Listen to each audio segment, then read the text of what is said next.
आज करोड़ों की लागत में बनती फिल्में और अरबों रुपए की इंडस्ट्री बन चुके भारतीय सिनेमा की नींव सही मायने में देश की पहली बोलती फिल्म आला मारा ने रखी थी। क्या जानते हैं आप इसकी कहानी? आइए बताते हैं आपको इसी वीडियो में विस्तार से। जाहिर है कि पहली बोलती हिंदी फिल्म को लेकर दर्शकों में भी बहुत उत्साह था। आला मारा की टिकट की कीमतें कल्पना से परे 4 आना 25 पैसे से 5 रुपए तक बढ़ गई थी।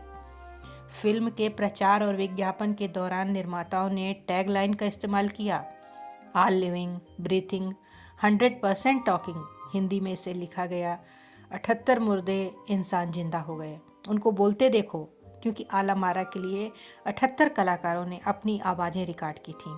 फिल्म के 7 गाने आकर्षण का केंद्र बने। तब से संगीत, गीत और नृत्य भारतीय फिल्मों के अभिन्न अंग बन गए। मुंबई के मैजेस्टिक सिनेमा में यह फिल्म रिलीज के बाद 8 सप्ताह तक हाउसफुल रही। फिल्म की लोकप्रियता का आलम यह था कि भीड़ को नियंत्रित करने के लिए पुलिस को बुलाना पड़ा था। इस फिल्म ने कई कलाकारों के करियर संवारे। इनमें पृथ्वीराज कपूर, महबूब खान और एलवी प्रसाद बाद में फिल्म लीजेंड बने। भारतीय सिनेमा की नींव सही मायने में देश की पहली बोलती फिल्म आला मारा ने रखी थी। वर्ष 1931 में रिलीज हुई 124 मिनट लंबी इस हिंदी फिल्म को अर्देशिर ईरानी ने निर्देशित किया था। आला मारा के निर्माण और रिलीज की कहानी काफ़ी दिलचस्प रही। अर्देशिर ईरानी द्वारा निर्मित भारत की पहली बोलती फिल्म आला मारा हिंदी सिनेमा में बदलाव की बयार लेकर आई थी। ऐसा कहा जाता है कि ईरानी दूरदर्शी होने के साथ कुछ बड़ा करने का सपना देखते थे। उन्होंने न सिर्फ सपने देखे बल्कि उन्हें पूरा भी किया। उनके इन सपनों ने भारतीय सिनेमा को आकार दिया।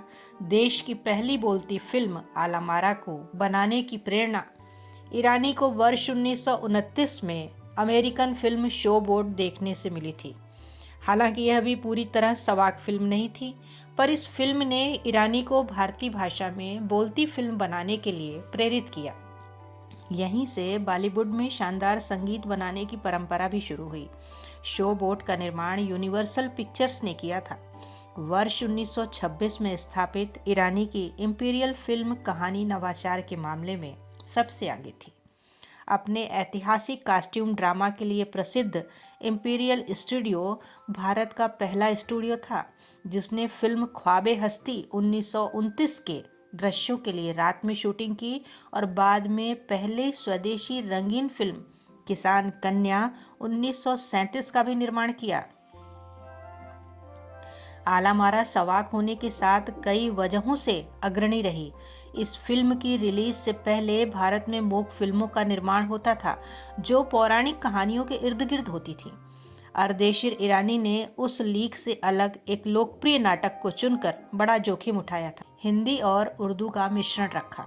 उन्हें यकीन था कि ऐसा करने से यह फिल्म व्यापक रूप से दर्शकों तक पहुंचेगी। यह फिल्म जोसेफ डेविड द्वारा लिखित पारसी नाटक का रूपांतरण थी। इसका मूल कथानक एक राजकुमार और एक बंजारा जिप्सी लड़की के बीच प्रेम कहानी के इर्द गिर्द घूमता है। फिल्म में अभिनेता मास्टर विट्ठल और जुबेदा ने केंद्रीय भूमिका निभाई थी। उस समय रिकॉर्डिंग उपकरणों के अभाव में आला मारा को वास्तविक ध्वनि का उपयोग करके शूट करना पड़ा था। कलाकार संवादों को रिकॉर्ड करने के लिए अपनी जेब या कपड़ों में माइक्रोफोन छुपा कर रखते थे। अमेरिकी इंजीनियर विलफोर्ड डेमिंग ने इंपीरियल की ध्वनि रिकॉर्ड करने की प्रक्रिया में आंशिक सहायता की थी। आला मारा को बॉम्बे के मैजेस्टिक सिनेमा में आधी रात के बाद 1 बजे से 4 बजे के बीच फिल्माया गया था, क्योंकि शूटिंग स्टूडियो के पास ट्रेन ट्रैक था और उस समय सबसे कम ट्रेनें गुजरती थीं। फिल्म में गाने तनार साउंड सिस्टम पर बनाए गए थे, जिसमें तनार सिंगल सिस्टम कैमरा का इस्तेमाल किया गया था, जो सीधे फिल्म पर ध्वनि को भी रिकॉर्ड कर सकता था। इसका गीत दे दे खुदा के नाम पे प्यारे भारतीय सिनेमा का पहला पार्श्व गीत बना। इसे वजीर मोहम्मद खान ने आवाज़ दी थी, जिन्होंने फिल्म में फ़कीर का किरदार निभाया था। उस समय बैकग्राउंड संगीत और गाने वास्तविक ध्वनि का उपयोग करके बनाए गए थे, जिसमें संगीतकार सेट पर पेड़ों और कोनों के पीछे छिपे हुए थे। इस प्रकार आला मारा को बनाने में 4 महीने लगे थे। आज संगीत में कहीं कुछ बचा है तो वह है लय। सिर्फ फिल्म संगीत ही नहीं, बाजार में गीतों की एल्बम बन रही है, रिमिक्स बन रहे हैं। खरे खरे शब्दों में कहा जाए तो पुराने सुंदर गीतों को बुरी तरह तहस नहस किया जा रहा है। अपवाद स्वरूप कुछ एक गाने अच्छे बन रहे हैं। एक समय ऐसा भी था जब मूक फिल्में बनती थी। बहुत संघर्ष और जतन से सुरों की साधना हुई। मीरा के गीत, देवों की वंदना, प्रेम और भावों का अद्वितीय संगम होता था। लेकिन आज इन सब बातों का वजूद ना के बराबर है। आज की युवा पीढ़ी काफ़ी गुणग्राहक है। उन्हें जरूर इस विषय पे ध्यान देना चाहिए और संगीत की बारीकियों को भी समझना चाहिए। भारत में पहली बोलती फिल्म बनाने वाले अर्देशिर ईरानी का जन्म 1886 में पुणे में एक ईरानी पारसी परिवार में हुआ था। धार्मिक उत्पीड़न से बचने के लिए ईरानी के माता पिता ईरान से हिंदुस्तान आए थे। अर्देशिर ईरानी मुंबई में पले बढ़े और उन्होंने संगीत वाद्यंत्र की दुकान चलाना शुरू कर दिया। उनका फिल्मों में आना किस्मत की बात थी। वर्ष 1903 में उन्होंने 14,000 रुपये की लॉटरी जीती, जो उन दिनों एक बड़ी राशि थी। इस धनराशि से उन्होंने फिल्म इंडस्ट्री में पांव रखे। उन्होंने कुछ समय के लिए टेंट, सिनेमाघरों में प्रोजेक्टर से फिल्में दिखाने के लिए फिल्म वितरक बनने का फैसला किया। इससे फिल्में देखने की संस्कृति को बढ़ावा दिया। वहाँ से उनकी फिल्म मेकिंग में दिलचस्पी जगी। 1920 में उनके द्वारा निर्मित फिल्म नल दमयंती रिलीज हुई। उसके बाद उन्होंने स्टार फिल्म्स लिमिटेड की स्थापना की। इस स्टूडियो ने भारतीय सिनेमा की पहली महिला निर्देशक फातिमा बेगम के करियर को लॉन्च किया। साल 1926 में उन्होंने इंपीरियल फिल्म स्टूडियो की स्थापना की। आलामारा की सफलता के बाद ईरानी ने वर्ष 1945 तक फिल्में बनाई। उनकी आखिरी फिल्म पुजारी थी।